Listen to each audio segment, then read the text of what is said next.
New patch, new tier list, you know how this goes. This is mainly made for both ranked up to GM, as well as including coordinated play to help make it fairly holistic. Starting off in the D tier, meaning these heroes can bring value under certain rare conditions.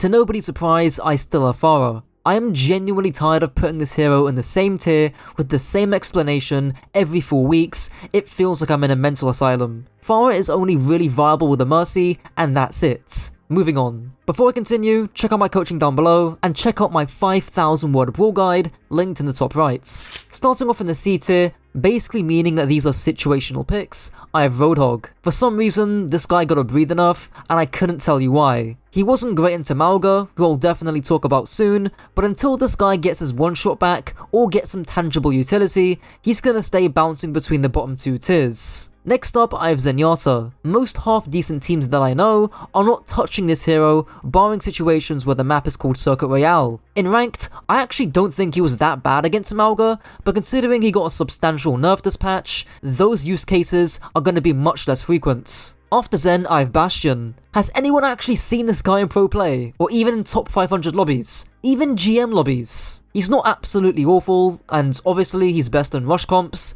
and yes, he can shred tanks like Winston in theory, but the situations where he gets more consistent value than somebody like a Sojourn are few and far between. After Bastion, I have Junkrat. Same reasoning as Bastion. He's still gonna shine on your Lijiangs and your Colosseos, and he's actually a pretty good anti-brawl hero, but by no means is he a mainstay. After Junkrat, I have Wrecking Ball. Yeetle made a great video a while back that still applies to this day regarding Wrecking Ball. If you're mechanically skilled enough, of course you're going to do well, but Doomfist can do what Ball does better, mainly with more burst damage and more burst mobility. After Ball, I have Reinhardt. Ramattra is still the better alternative to you. I explained the trade-offs between you and Ram in my brawl guide, and yes, I'm plugging that video again, but this doesn't mean there aren't situations where Ryan can be better than Ramattra. Situations where you need to shield off utility like Nade, or pin a Winston diving into your team, Reinhardt can do those things. He's just worse in the mirror compared to the alternatives. Next up, I have Moira. Until Kiriko gets nerfed, I don't see a massive reason to play Moira. She's a more accessible Kiriko who can stay on angles for longer because of her survivability, and that's about it. The penultimate hero I have is Reaper. He synergizes well with Malga and was getting play in high level scrims, but with the Malga nerfs and how reliant Reaper is on team utility just to do anything, I don't see him getting play higher up unless you're insane at the hero. Lastly, I have Malga. Boy oh boy, it's about time. I already made a video about him which I'll link in the top right, if I remember hopefully, and the nerfs are definitely substantial. It's sad to see zero change to cage fight, but regardless. In short, in situations where Malga was extremely good, he'll still be fairly viable, but in situations where Malga was mediocre or terrible, he's just not gonna be that viable now. The armor changes, stacked with the cardiac overdrive changes, are really killer, and I only see him being pulled out in straight up brawl fiestas. Starting off in the B tier, I have Weaver. He got a projectile speed buff which, let's gonna be real, is gonna do nothing. As I always say, he's decent in ranked, and that's about it. Up next is Mercy. With heroes like Sojourn being top of the meta at the moment, Mercy by virtue is of course going to benefit. The reason why she isn't higher is because of her struggle against Sombra Tracer, 2 DPS heroes that are still pretty good, and she gets almost no play when things get coordinated. After Mercy, I have Torb. In Ranked, he's still going to be a solid pick, and in the Orisa Pokeball comp that I think we'll see, I think he'll be an okay option, albeit inefficient. After Soldier, I have Cassidy. Some of the best consistent damage in the game, but suffers from the lack of vertical mobility, as well as lacking a fairly good ultimate, alongside lacking the sustain that Soldier has, which is quite valuable in Ranked, and speaking of the devil, Soldier's up next. Somebody tell me why you would play this hero over Sojourn. If you're in a low rank and you can't hit the one-shots and you want to cope about how nobody's healing you, then I could maybe see why Soldier's better. And by no means is he bad, he's certainly got versatility, but there's just better options available. Next up is Brigitte. She was alright last patch and is still gonna be alright this patch. In both ranked and team play, other options are gonna be better, especially if dive isn't being played, but she can still serve a purpose with a defensive utility. After Brig, I have Widow. Technically she is situational, but in ranked, the one shot is just too strong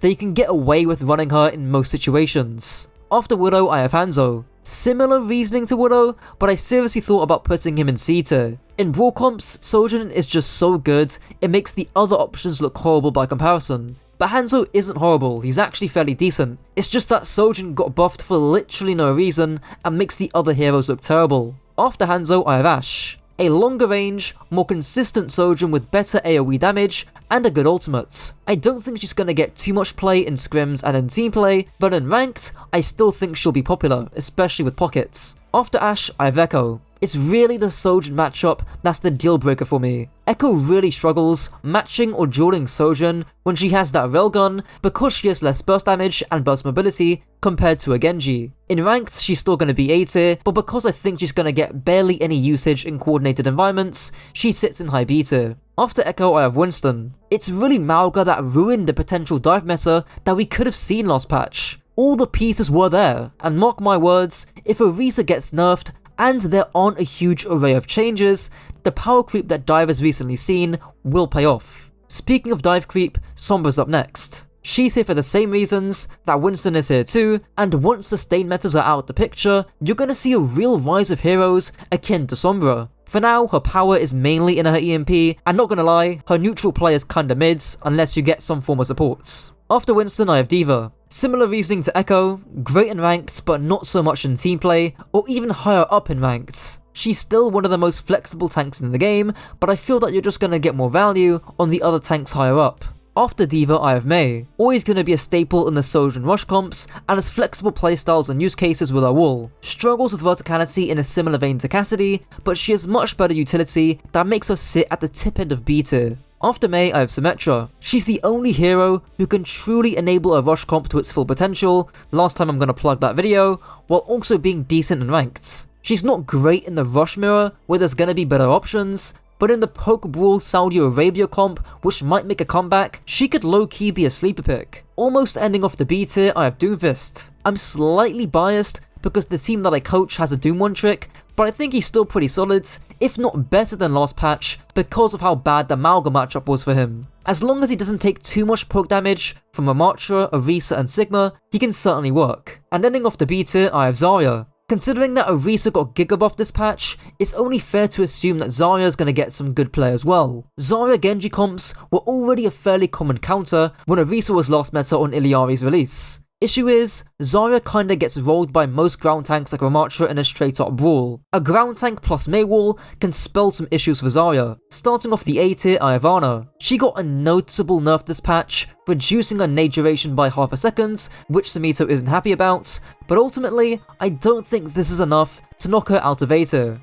Getting naded is still gonna suck, it's just gonna suck for a smaller amount of time. Following Ana, I have Lucio. I mean, what is there to say? He's got his place in ranked and in team play, and has a flexible, adaptable set of tools. He won't dictate meta necessarily, but he synergizes with such a wide variety of heroes that it's impossible for him to not cover a lot of grounds. After Lucio, I have Junker Queen. This is kinda like the D.Va placement, but unlike D.Va, Junker Queen has actually had a fair amount of pro play, and might still have it after this patch. Knife is insanely good at high elo, as well as Queen ults, so don't sleep on Queen this patch. After Queen, I have Genji. Again, synergizes well with Queen, but not just that, but he's also great in multiple different comps on a variety of different maps, as well as having good matchups against the best heroes in the game, looking at you, Sojin. After Genji, I have Kiriko. I don't think she's gonna get much team play, because dive isn't gonna be that prevalent, but in ranked, I think you're still gonna see her a bunch. As long as TP remains as broken as it is,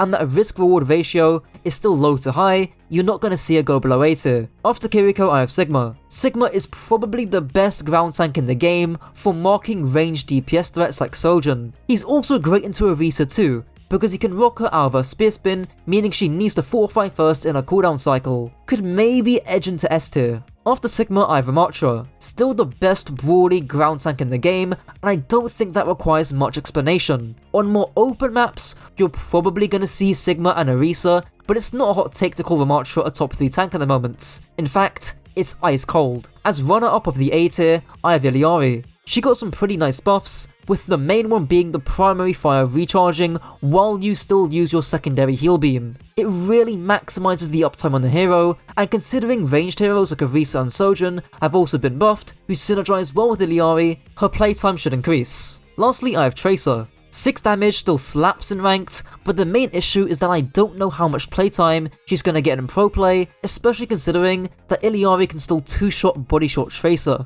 Maybe she'll be played with the Orisa Sojourn Illari comp that I predict we're gonna see, but only time will tell. What I can say is that in ranked, she's still gonna be very good.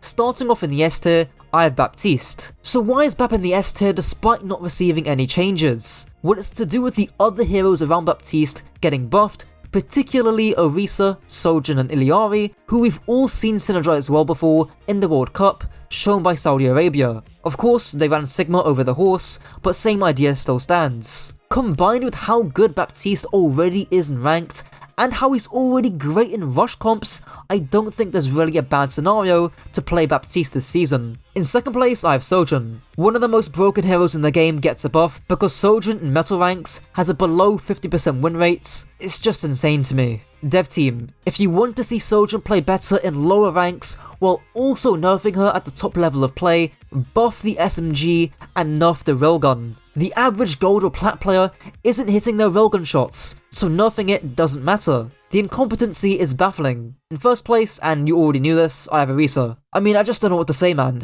Why have we removed Fall from Orisa and then buffed Sojourn? This actually might be over. I'd be very shocked if we didn't see a lot more Orisa going into the second half of the season, because every time her range gets buffed, her pick rate has also seen a noticeable increase. Now the range is infinite, so thank you Team 4, very cool. And that's it for the list. As always, let me know your thoughts down below, and feel free to pause this and screenshot it or whatever. Almost a perfect bell curve, with 9 heroes in A tier and C tier, and 17 heroes in B tier, at least I think so. Anyways, until next time.